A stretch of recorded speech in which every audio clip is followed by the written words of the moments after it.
Bonjour Corinne Mascala. Bonjour. Vous êtes la nouvelle présidente de l'Université Toulousain-Capitole. Quel est votre parcours universitaire, puis votre parcours au sein des instances de l'université? Alors mon parcours universitaire est un parcours non toulousain.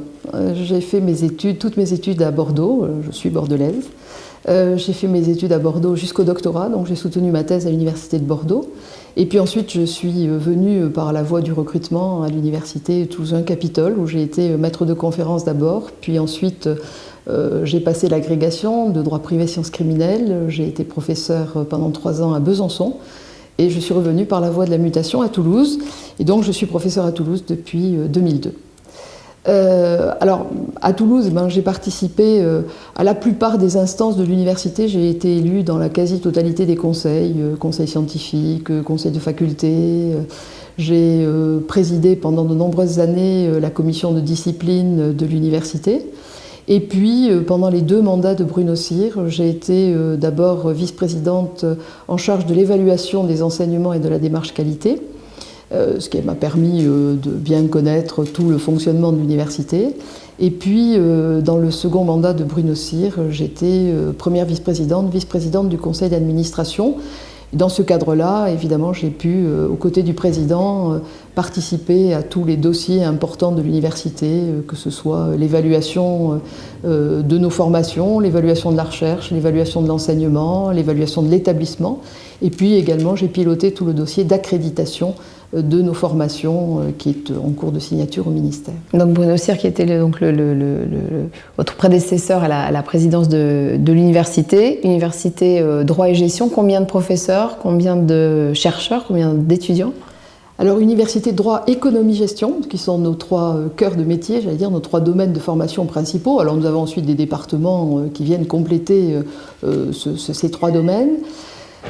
Un peu plus de 21 000 étudiants, un petit peu plus de 1100 personnels, tout personnel confondu, c'est-à-dire personnel administratif, personnel enseignant, y compris les doctorants chargés de TD, etc. Donc une très grosse maison. Quel est votre projet? Quel est le projet finalement sur lequel vous avez été élu très récemment? Alors mon projet va retrouver l'ensemble des domaines, donc des projets pour continuer le développement des formations innovantes, donc formations innovantes dont nous avons déjà un bon nombre. Et je pense qu'il faudrait aujourd'hui, ça a été une des propositions de mon projet, développer des formations qui soient bicompétences. Alors qui ne sont pas des bidiplômes, mais des formations bicompétences pour donner aux étudiants, par exemple un étudiant qui est un étudiant juriste, qui fait des études de droit, il serait important, à mon avis, de lui donner une coloration en économie, en gestion, ou peut-être dans d'autres disciplines en dehors de notre établissement. Pourquoi un juriste, par exemple, ne ferait pas de l'histoire de l'art, ou ne ferait pas aussi de la philosophie ou de la sociologie? Et donc ça permettrait, par le biais d'options, alors qui peuvent être intérieurs à notre établissement ou extérieurs dans les autres établissements du site, de compléter des formations. Donc ça, je crois qu'aujourd'hui, ça permet aux étudiants qui sont demandeurs de leur donner, lorsqu'ils sont en recherche d'emploi, une formation un peu plus complète et un petit peu plus ouverte que le cœur de la formation. Mais mon programme porte aussi sur la recherche. Nous avons des enseignants-chercheurs de très haut niveau à Toulouse, des chercheurs de très grande qualité qui sont reconnus au plan national et international. Donc j'ai bien l'intention de soutenir la recherche dans nos domaines d'excellence. Donc soutien à la recherche qui passe bien sûr par des soutiens budgétaires, mais aussi par la facilitation des réponses aux appels d'offres, que ce soit des appels d'offres européens ou internationaux, pour permettre à ces équipes d'avoir plus de moyens et de développer leurs projets. Un de mes projets est aussi de conforter ou de développer les relations avec nos partenaires. L'université ne vit pas dans un monde clos, elle a une place importante dans un environnement socio-économique. Donc, relations avec les partenaires, que ce soit des partenaires professionnels, les entreprises, les professions, dont nos étudiants, bien sûr, ont besoin en termes de compétences, mais aussi en termes d'insertion professionnelle, de recherche de stage. Donc, il faut que l'université développe des partenariats qu'elle a déjà, mais qu'elle les développe. Et puis également ma volonté de développer des partenariats constructif, efficace, dynamique avec les collectivités, avec la région, avec la métropole. Nous avons la chance d'être une université de centre-ville. C'est une chance pour l'université, mais c'est aussi une chance pour la métropole. Donc je crois qu'il faut que nous ayons des relations, de bonnes relations et des relations dynamiques. Alors dernière question, Corinne Mascala, on sait que l'Université de Toulouse, quand je dis Université de Toulouse, c'est au sens large, les universités et les grandes écoles, a subi un revers assez important avec la perte de l'IDEX, qui est un label d'initiative d'excellence qui permettait notamment le financement de son activité à hauteur de 25 millions d'euros annuels. Une grande déception pour l'Université de Toulouse. Quelles sont aujourd'hui les actions qui sont à l'étude pour sortir finalement de cette impasse ? Alors c'est vrai que la perte de l'IDEX est à la fois une déception mais aussi un choc pour l'Université de Toulouse.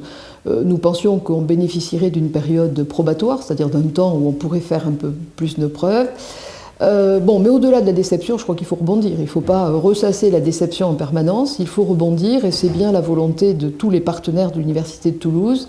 Et ce rebond passe par d'abord une étape de réflexion. Il faut qu'on comprenne exactement ce que l'on nous a reproché. Et puis ensuite, nous sommes bien décidés d'ici la fin de l'année à mettre sur le papier de grandes orientations du site pour repartir à la conquête d'un label IDEX. Et avec une fusion ou ça c'est exclu ? Non, la fusion est exclue. La fusion est exclue. Nous sommes un site trop complexe, très riche, mais trop complexe pour pouvoir envisager une fusion. Et l'ensemble des partenaires ont tiré un trait, si je puis dire, sur la fusion. En revanche, nous avons la volonté de renforcer la fédération, donc de développer la mutualisation de certaines actions, de développer un périmètre, de définir le périmètre d'excellence du site qui nous permettrait de reconquérir un label, IDEX ou autre. On a le sentiment sur ce point que l'université est fracturée entre, disons, de façon caricaturale, les tenants de l'excellence et plutôt les tenants de l'égalitarisme. Est-ce que ce point est tranché en voie de lettres ? Il le sera. Il le sera. Je pense qu'aujourd'hui, on ne peut plus véritablement opposer les tenants de l'excellence et de l'égalitarisme. Ça a été une de nos difficultés dans les années précédentes. Je crois qu'aujourd'hui, tout le monde se retrouve sur l'ensemble du site en disant que si l'on veut reconquérir un LabEx, il faut que l'on définisse un périmètre d'excellence. Donc le mot excellence n'est plus un mot tabou sur le site. Il a pu l'être, il ne l'est plus. La difficulté sera de définir le périmètre de l'excellence. Merci à vous. Merci beaucoup.